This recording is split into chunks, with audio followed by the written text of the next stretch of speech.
The recycled air of American Airlines Flight 1428 from Atlanta to Los Angeles was a stale mix of jet fuel anxiety and cheap coffee.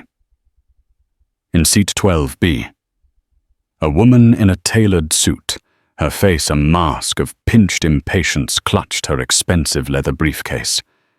In C, a young man, barely 17, was lost in his own world. A sketchbook open on his lap, his pencil dancing across the page. It was a scene of mundane travel, a quiet moment suspended 7 miles above the earth. But when the drink cart rattled to their row, that fragile peace was about to be shattered. A cup of cranberry juice, bright and crimson, would become a weapon. And an act of calculated cruelty would set in motion a chain of events that no one, especially not the woman in 12B, could ever have predicted. Because she had no idea who else was on that plane. Carolyn Hayes believed the world owed her something. At 48, she was a senior acquisitions manager for Sterling Price Consulting, a title she wore like a suit of armor. Her life was a meticulously curated collection of victories, each one wrested from a world she viewed as inherently hostile and disappointingly incompetent.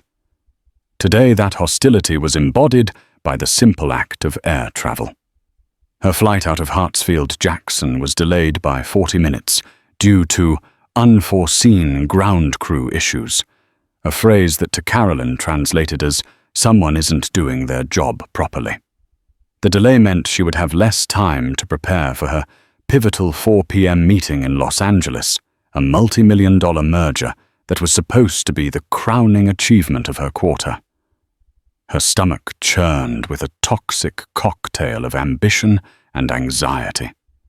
She'd meticulously arranged her navy blue St. John suit, her Salvatore Ferragamo pumps, and the sleek, unforgiving bun at the nape of her neck.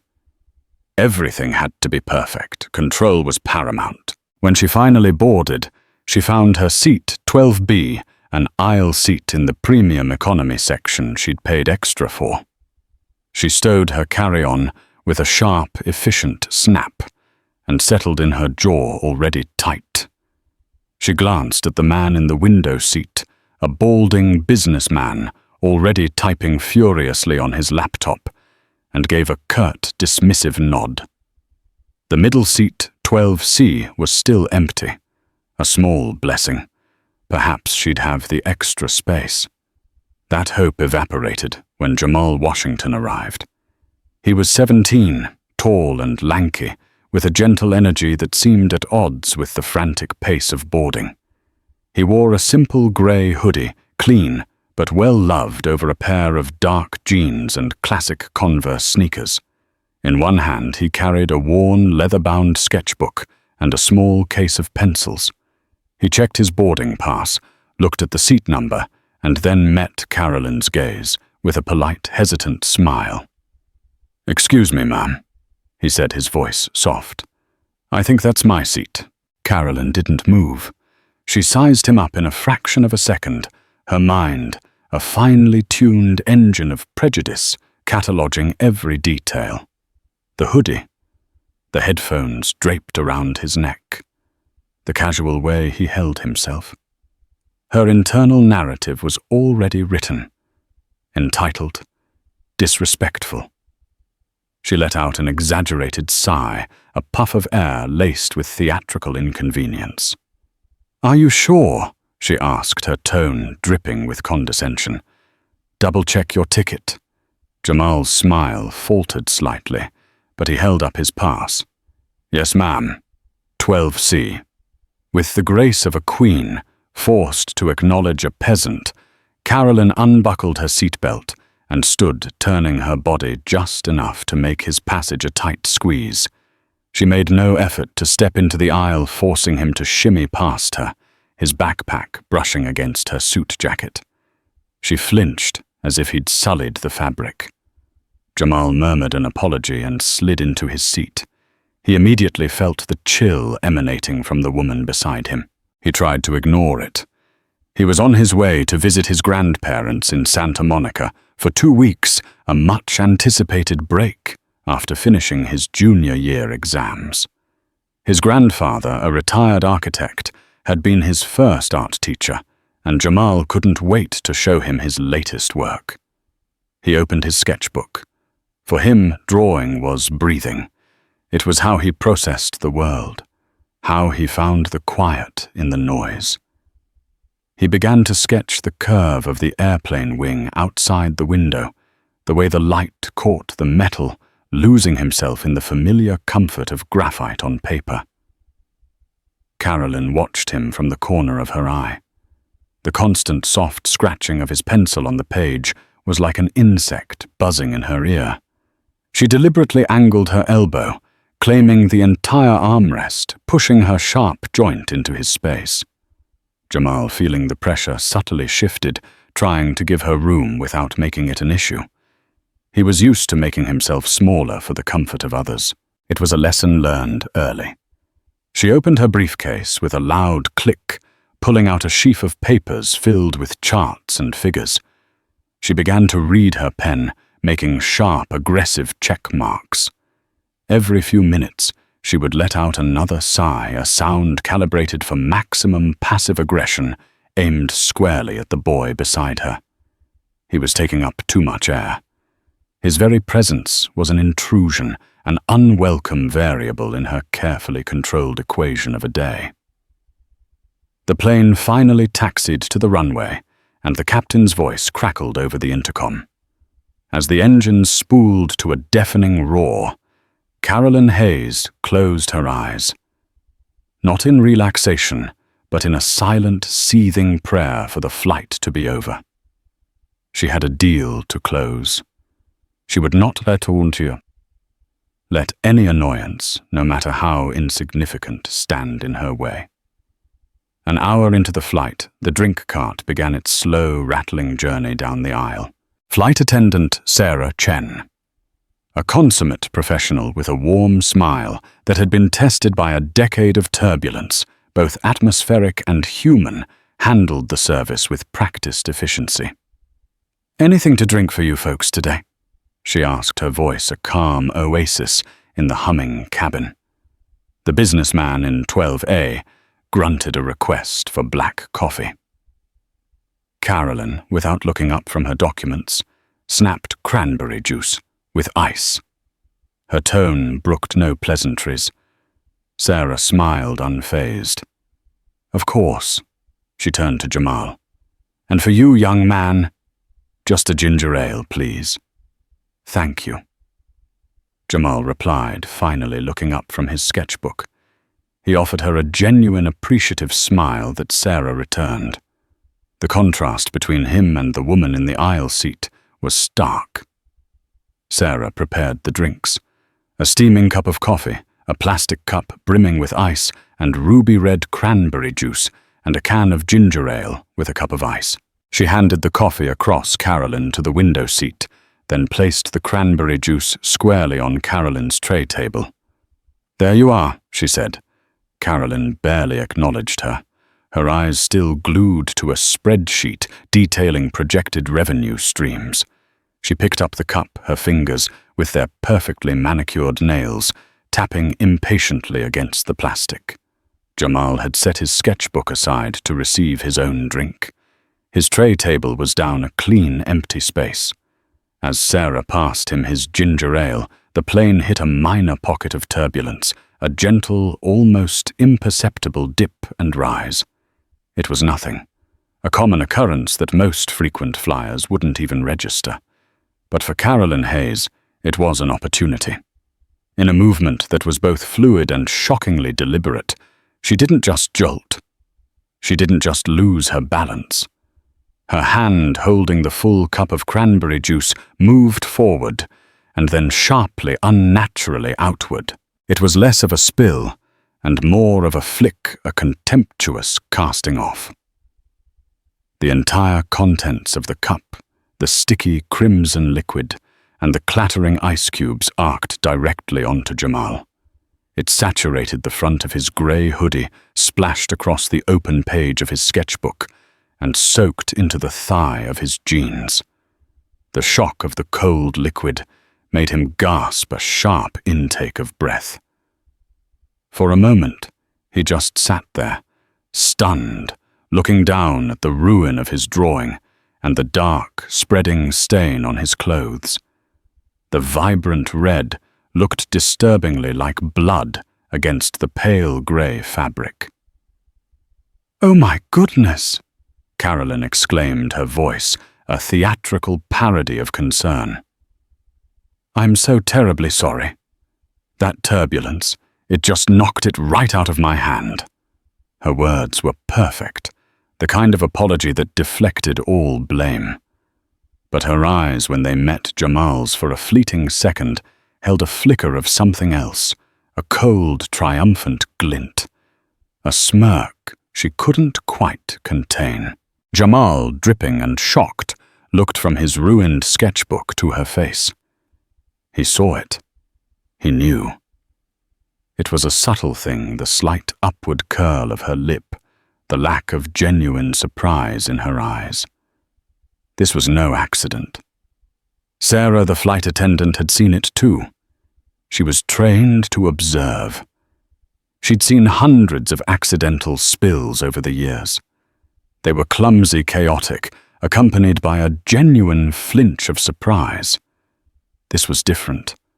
Carolyn's movement had been too precise, too directed. The apology was too quick, too polished. "Are you all right?" Sarah asked, her focus immediately on Jamal. She handed him a thick wad of napkins from her cart. I'm okay."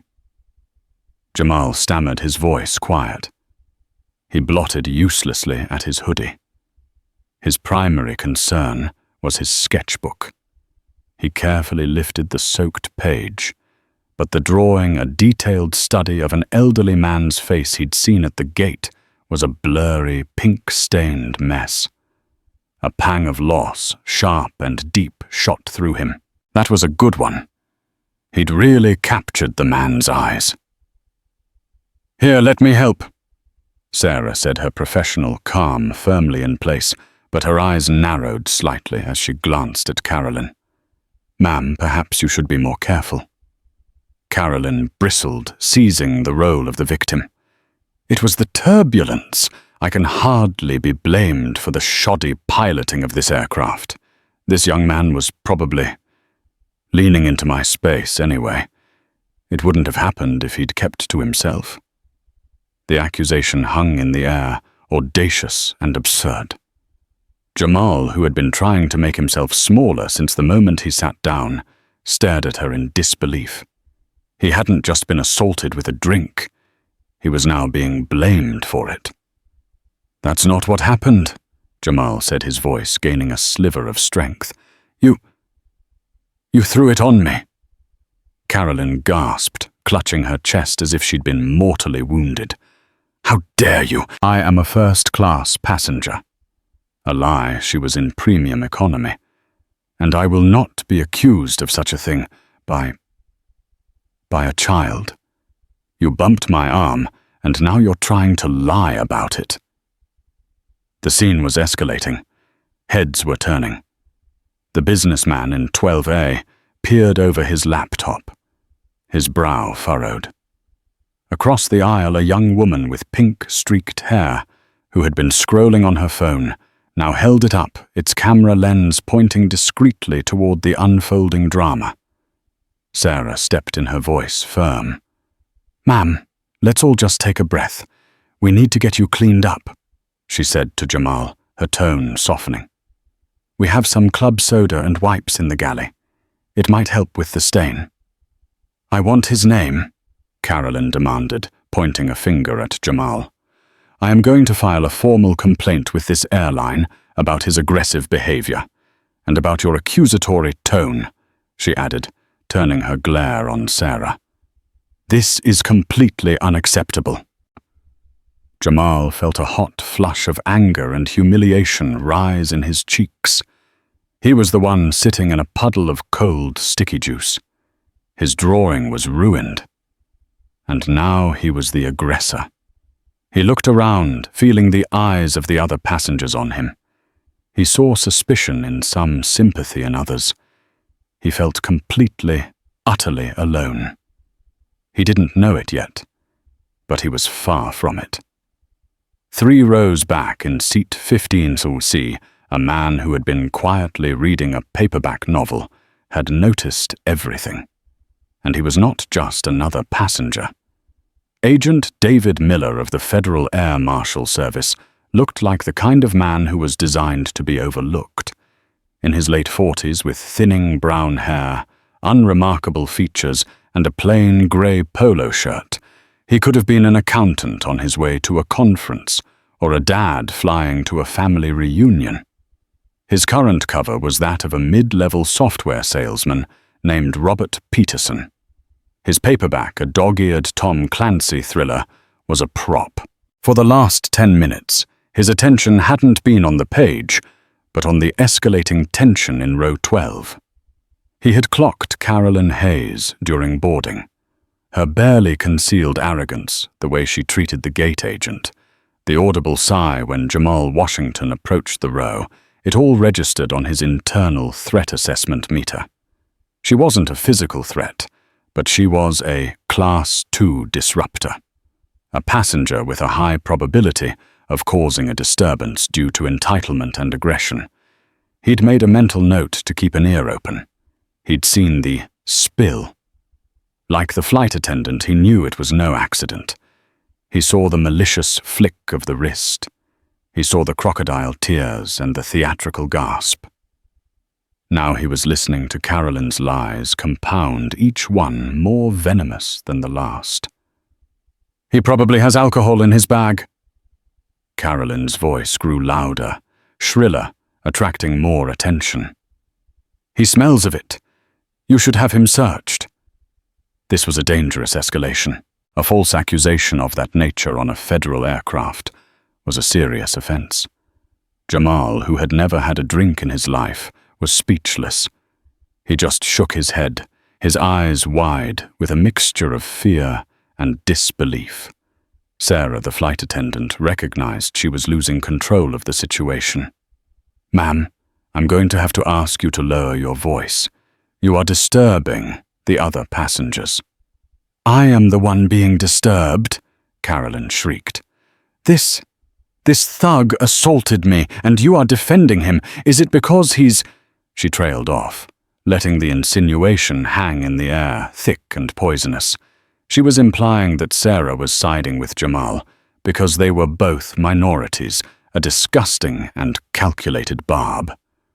Sarah's professional mask tightened.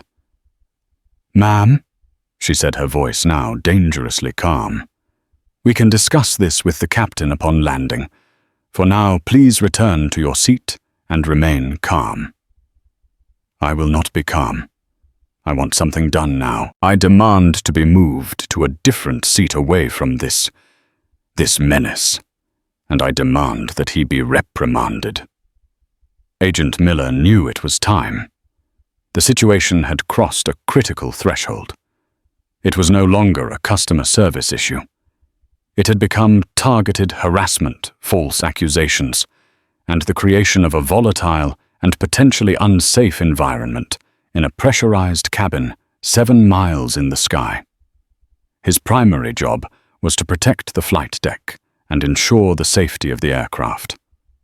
A loud, unpredictable, and aggressive passenger was a direct threat to that stability. He unbuckled his seatbelt.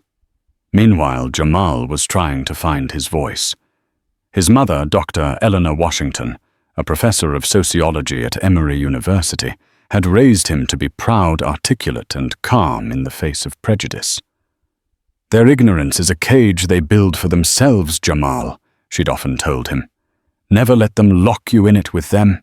He took a deep breath, the scent of cranberry filling his nostrils. "Ma'am," he said, his voice shaking only slightly. "I did not touch you. I did not bump you. You intentionally spilled your drink on me, and I would appreciate it if you would stop lying." His directness seemed to stun Carolyn for a second. Then her fury returned tenfold. "You little liar. Who do you think you are speaking to me like that?" She raised her hand, not to strike, but in an imperious, dismissive gesture that was just as insulting. That's when a calm, authoritative voice cut through the tension like a surgeon's scalpel. "That's enough." Everyone turned. Standing in the aisle was the unremarkable man from row 15. David Miller's posture had changed. The mild-mannered slouch was gone, replaced by a straight-backed, commanding presence. His eyes, which had seemed placid before, were now sharp, analytical, and missed nothing. He addressed Carolyn directly, his voice quiet, but carrying an undeniable weight of authority. "Ma'am, my name is David Miller. I am a federal Air Marshal." He didn't flash a badge. He didn't need to. The transformation was so absolute, the shift in power so immediate, that no one doubted him for a second. The cabin fell silent. The only sound was the omnipresent hum of the engines.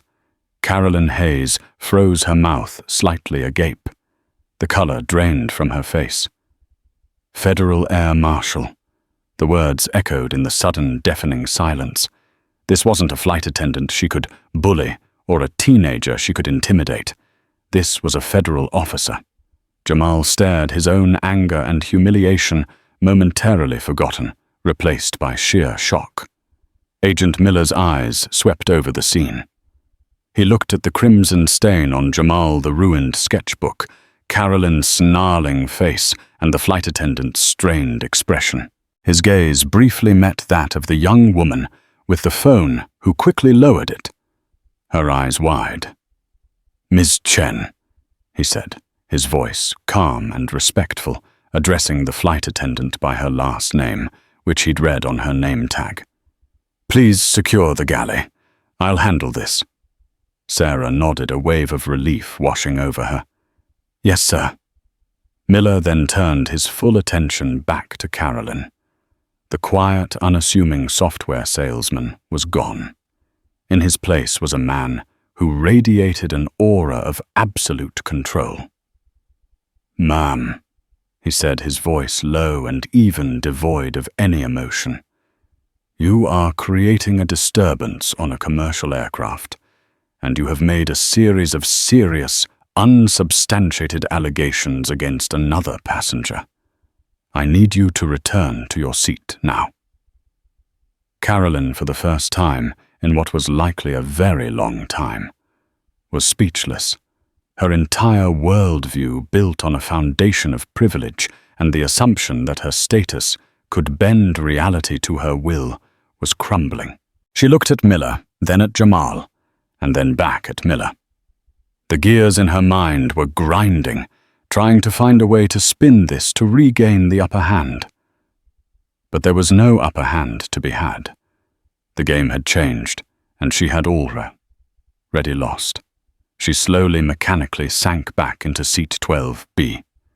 The fight had gone out of her, replaced by the cold, creeping dread of consequence. The power dynamic in the cabin had been irrevocably altered. The other passengers, who had been a captive audience to Carolyn's tirade, now tried to appear as if they weren't watching, their eyes fixed on their books or screens, but the air was thick with unspoken attention. Every ear was tuned to row 12. Agent Miller did not raise his voice. He didn't need to. His authority was a palpable force.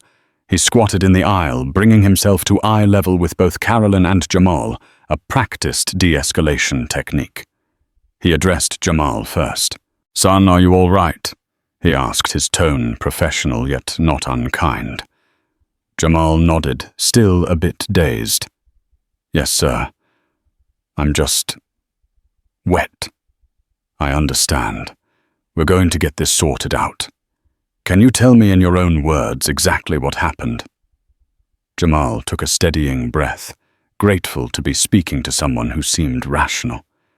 He recounted the events calmly and factually, from Carolyn's initial hostility, when he boarded to her monopolizing the armrest, and finally to the spill itself. "It wasn't a jolt," he said, his voice gaining confidence. "She looked at me and then she just pushed the cup forward. It was on purpose. Then she started yelling, saying I bumped her and that I was being aggressive." Miller listened intently, his gaze never leaving Jamal's face. He was a human lie detector trained to notice the subtle tells, the steady eye contact, the consistency of the story, the lack of embellishment. Jamal was telling the truth. He then turned to Carolyn. "Ma'am, what is your name?" "Carolyn Hayes," she said, her voice a reedy whisper. The blustering entitlement had evaporated, replaced by a brittle defensive posture. "Ms. Hayes, you heard his account. Is that how you recall the events?" Carolyn's instinct for self-preservation kicked in. She tried to rally, to re-spin her narrative. "No, that's not what happened at all. He was fidgeting, constantly bumping my arm. The turbulence hit, and my hand slipped because he jostled me. He's twisting the story to make me look bad." "So you're stating that physical contact was made?" "That he jostled you?" Miller asked, his voice neutral. "Yes, absolutely. He was very careless," she insisted, sensing a potential foothold. Miller nodded slowly, letting the silence hang for a moment. He then turned his head slightly. "Ma'am, in seat 11D, he said, his voice carrying clearly across the aisle. The young woman with the pink-streaked hair and the phone, whose name was Chloe, flinched. She hadn't expected to be called out. "Yes?" she squeaked. "My name is Agent Miller. I'm a federal Air Marshal. I noticed you were recording the incident. Is that correct?" All eyes swiveled to Chloe, who looked like a deer in headlights. She nodded nervously. Yeah, I was." "Would you be willing to show me that footage?" Miller asked. It wasn't a request. "Of course," Chloe said, her fingers fumbling with her phone. She unlocked it and handed it over. Miller stood up, taking the phone. He pressed play. The video was clear, the audio surprisingly sharp over the engine noise. It had started just after the spill, capturing Carolyn's full-throated fake apology. It then showed her blaming Jamal, accusing him of leaning into her space. It captured Jamal's quiet denial and Carolyn's escalating fury, culminating in her screeching accusations about him being a thug and a menace. Most damningly, it captured her lie about him jostling her, a claim he had denied, and for which the video offered no supporting evidence. What it did show was a young man sitting perfectly still while a woman berated him without cause. Miller watched the entire 2-minute clip, his expression unreadable. When it was over, he handed the phone back to Chloe. "Thank you. I'm going to need a copy of that when we land, and your full name and contact information." "No problem," Chloe whispered, visibly relieved. Miller then squatted back down. He looked at Carolyn, whose face was now the color of ash. She had seen him watch the video. She knew she was caught in a web of her own lies. "Ms. Hayes," Miller said, his voice dropping to an even quieter, more serious register. "The video evidence does not corroborate your statement. In fact, it directly contradicts it. What it shows is you verbally harassing another passenger. What I witnessed and what the flight attendant witnessed was a deliberate act of aggression on your part." He paused, letting the weight of his words sink in. "Interfering with the duties of a flight crew member is a federal offense. Assaulting another passenger on an aircraft is a federal offense. Making false accusations in this environment is a federal offense. Right now, you have violated several federal aviation regulations and potentially broken multiple laws." Carolyn started to tremble. This wasn't a customer service complaint that would result in a written apology or a flight voucher. The words federal offense were echoing in her mind, a death knell for her perfectly controlled life. Her multi-million-dollar deal in LA seemed a million miles away. I was stressed, she stammered, her voice cracking. My flight was delayed. I have a very important meeting. Everyone on this plane has somewhere to be, Ms. Hayes. Miller cut her off, his voice like ice. That does not give you or anyone else the right to behave this way. Your stress is not his problem. He gestured toward Jamal. Your behavior was not only unacceptable, it was dangerous. You created an unstable situation on a secure flight. He stood to his full height. Here is what is going to happen now. You will remain in this seat. You will not speak to or interact with this young man or any other passenger for the remainder of the flight. You will not speak to the flight attendants unless it is a medical emergency. When we land at LAX, you will remain in your seat until I tell you to move. We will be met at the gate by law enforcement. Do you understand? Each sentence was a hammer blow. Met by law enforcement. The public humiliation, the potential charges, the career implications, it was all crashing down on her. Carolyn Hayes, the senior acquisitions manager, the master of the boardroom, could only nod, her entire body shaking. The armor was gone. She was exposed, terrified, and utterly defeated. Miller then looked at Jamal. Son, I apologize for what you've had to endure. Would you like to move to another seat?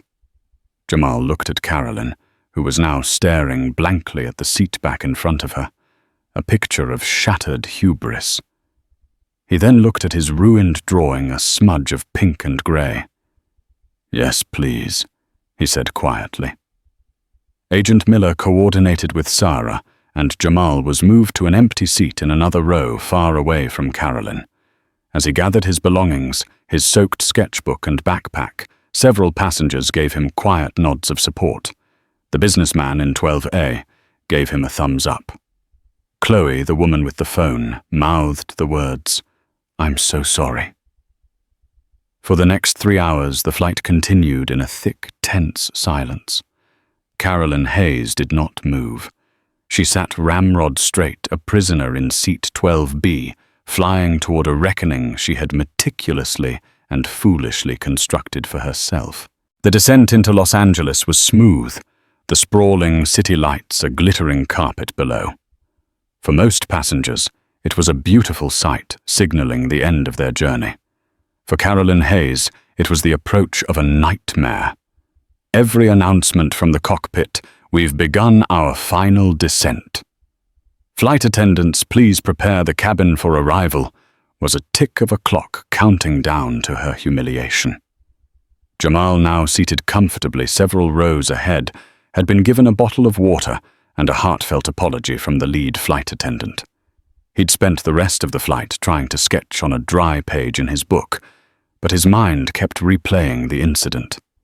The cold shock of the juice, the hot sting of Carolyn's words, and the sudden quiet authority of Agent Miller. It felt surreal, like a scene from a movie.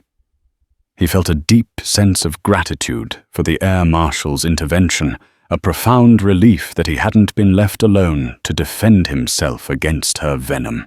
As the plane touched down at LAX with a gentle bump and the roar of the reverse thrusters, a different kind of tension filled the cabin. The familiar dings of seatbelts being unbuckled were absent. Everyone seemed to be waiting. The captain's voice came over the intercom, but it was not the standard welcome message. Ladies and gentlemen, we've arrived at the gate. Please remain in your seats with your seatbelts fastened until the seatbelt sign has been turned off. We will require all passengers to remain seated to allow law enforcement to board the aircraft to deal with a security issue. Thank you for your cooperation. A murmur went through the cabin. Security issue. The word sent a ripple of unease through the plane. Carolyn squeezed her eyes shut. This was real. This was happening. The jet bridge connected with a solid thud. The cabin door hissed open, but instead of the usual flood of disembarking passengers, 3 figures appeared at the front of the plane. 2 uniformed LAX police officers and a man in a suit who was clearly a federal agent. Agent Miller, who had moved to the front of the cabin just before landing, met them at the door. He spoke in low, clipped tones, gesturing back toward row 12. Then he walked down the aisle to Carolyn's seat. The entire plane was watching. Carolyn had shrunk into her seat, trying to become invisible. But she was now the center of a silent 200-person theater. "Ms. Hayes," Miller said, his voice audible in the quiet cabin. "It's time to go." She fumbled with her seatbelt, her hands shaking so badly she could barely operate the buckle. She stood up on unsteady legs. Her St. John suit, once a symbol of her power and control, now looked like a costume on a disgraced performer. Her face was pale and drawn. "My bag," she whispered, gesturing toward the overhead bin. "My briefcase." "It will be collected for you," one of the LAX officers said, his voice impassive. As the 2 officers stood behind her, and Miller stood in front, they began the long, excruciating walk of shame down the aisle. No one spoke. No one moved. The only sound was the soft shuffle of their feet on the carpet. It was a gauntlet of silent judgment. Every pair of eyes followed her, a searing indictment of her behavior. When they reached Jamal's new row, Carolyn reflexively turned her head away, unable to meet his gaze. Jamal just watched, not with malice or triumph, but with a kind of sad pity. Her life in that moment seemed so small, so consumed by a bitterness that had led her to this public disgrace. They escorted her off the plane. As soon as she was gone, a collective sigh of relief seemed to pass through the cabin. The seatbelt sign pinged off, and the normal sounds of travel clicking overhead, bins rustling bags, cheerful chatter resumed, albeit more subdued than usual. As passengers began to file out, Agent Miller returned and approached Jamal. "Jamal," he said, using his first name. "We're all set here. I have your contact information from the flight manifest. A representative from the U.S. Attorney's Office may be in contact with you as a witness. I also need to get a statement from you and the young lady who recorded the video before you leave the airport." "Of course," Jamal said. "And for what it's worth." Miller added, his professional demeanor softening for a moment. "You handled yourself with a great deal of maturity. Don't let people like her change who you are." "Thank you, sir, for everything," Jamal said, and he meant it. He, along with Chloe, was escorted to a quiet office in the airport's security wing, where they gave their official statements. Chloe eagerly transferred the video file to the federal agent who was working with Miller. An hour later, Jamal was finally walking into the arrivals hall, wheeling his suitcase behind him. He saw his grandparents, their faces etched with worry, waiting for him by the baggage claim. He'd called them from the security office to let them know he was okay, but had been delayed. His grandmother enveloped him in a hug. "Oh, Jamal, we were so worried." What on earth happened? As he began to tell them the story, his phone buzzed. It was a text from his mother. "Grandma called me. Are you okay? Call me the second you can." He dialed her number. Dr. Eleanor Washington picked up on the first ring. "Jamal, honey, talk to me. Are you all right?" Her voice was a mixture of maternal concern and the steely resolve of a woman who was not to be trifled with. "I'm fine, Mom. I'm with Grandma and Grandpa now. It was crazy." He recounted the entire story, from the moment Carolyn Hayes sighed at him to the moment she was escorted off the plane by police. He told her about the juice, the accusations, the Air Marshal, the video. There was a long pause on the other end of the line. When his mother spoke again, her voice was dangerously quiet. It was a tone Jamal knew well. It was the tone she used when she was about to dismantle an argument, expose a flawed ideology, or in this case, defend her son with the full force of her intellect and will. "Jamal," she said slowly, "give me the flight number again, and the name of that woman, if you have it."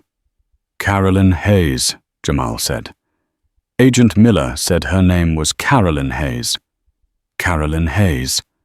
Dr. Washington repeated the name, tasting like poison on her tongue. "Okay, baby. You try and have a good visit with your grandparents. Don't worry about this anymore. Mummy's going to handle it now." Jamal knew what that meant. The immediate drama on the plane was over. But for Carolyn Hayes, the karma was just getting started. In the digital age, shame travels at the speed of light. Chloe, the student with the pink streaked hair, was a communications major at UCLA, with a modest but active social media presence. After giving her statement, shaken and incensed by what she had witnessed, she did what her generation does best. She shared the story. She uploaded a slightly edited version of her video, blurring the faces of other passengers, but leaving Carolyn Hayes and Jamal perfectly clear to TikTok, Twitter, and Instagram. She didn't add dramatic music or flashy captions. She simply wrote, "On my AA flight from ATL to LAX today, this woman who I later learned is named Carolyn Hayes deliberately poured her drink on this young man, a teenager, for absolutely no reason. Then she lied to the flight attendant, called him a thug, and accused him of assaulting her. Thank God a federal Air Marshal was on board and saw the whole thing. This is what privilege and prejudice look like at 30,000 feet. Let's make her famous." The post was a digital wildfire. By the time Jamal woke up the next morning in his grandparents' sunny Santa Monica home, the video had millions of views. At airline Karen St. Carolyn. Hayes and Justice for Jamal were trending on Twitter.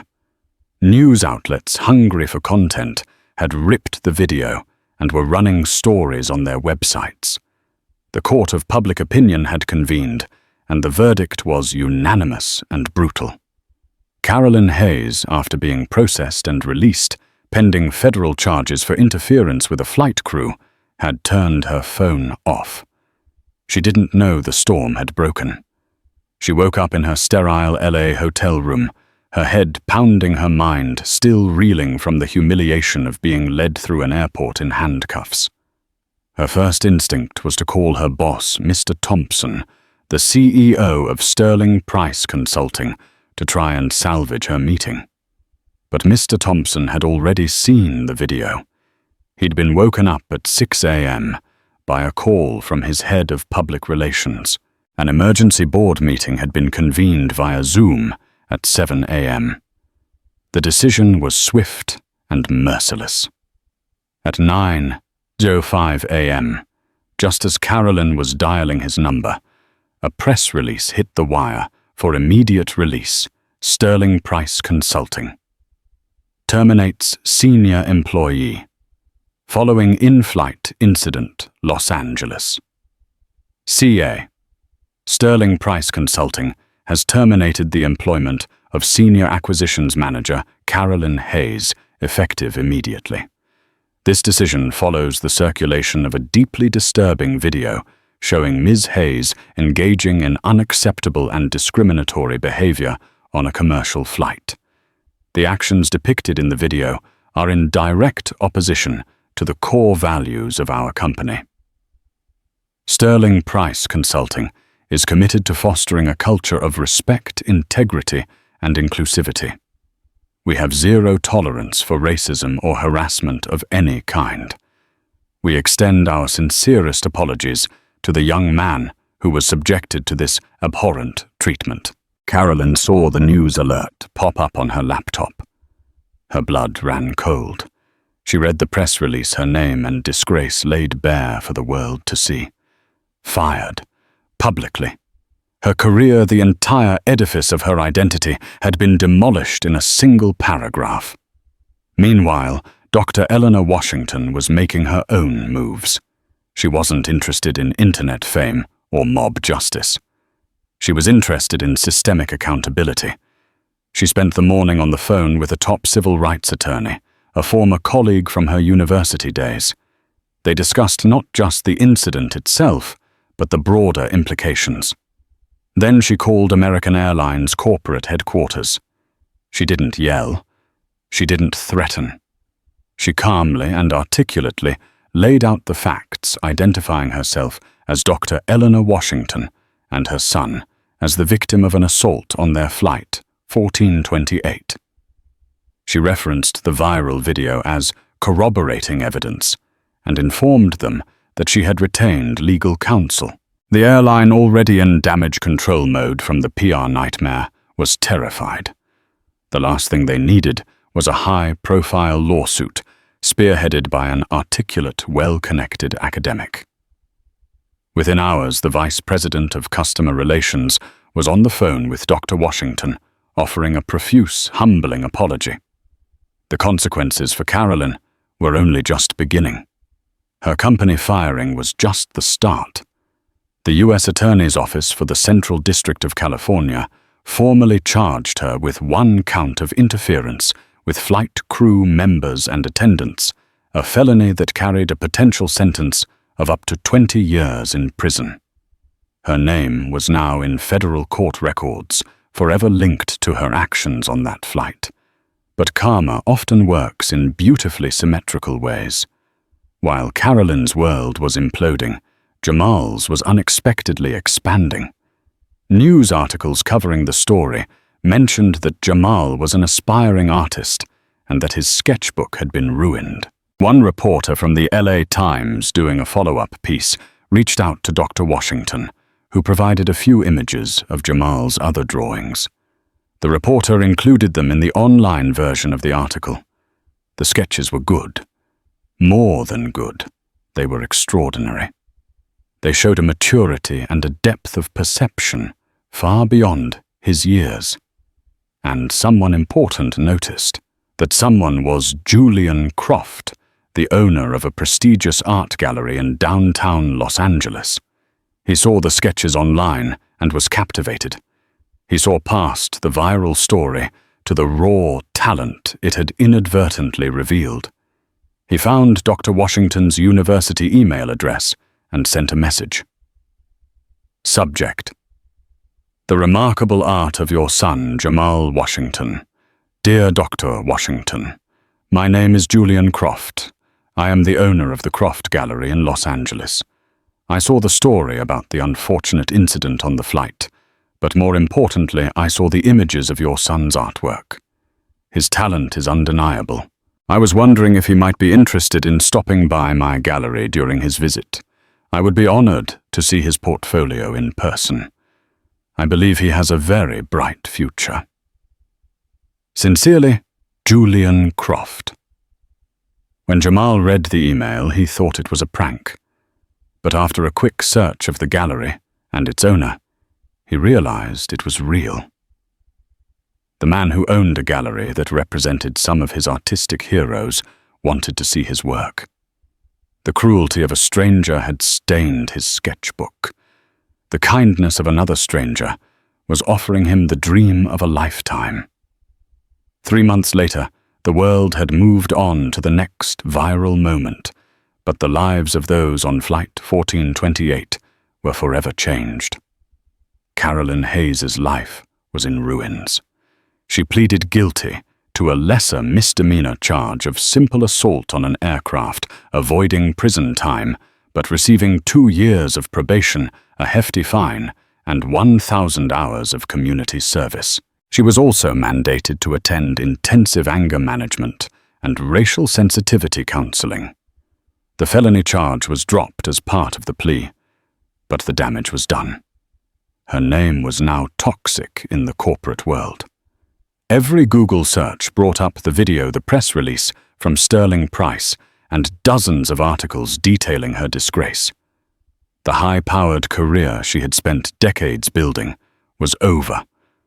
She sold her expensive condo in Atlanta at a loss to cover her mounting legal bills and moved into a small, nondescript apartment complex. She was forced to take a low-level administrative job, working remotely for a company that didn't ask too many questions. The St. John suits and Ferragamo pumps were replaced by clearance rack sweaters.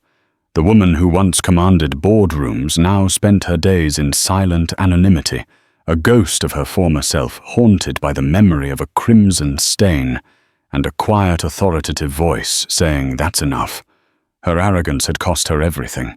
American Airlines, under immense pressure and legal advisement, reached a settlement with the Washington family. It was a significant sum, which Dr. Washington immediately placed into a trust for Jamal's college education.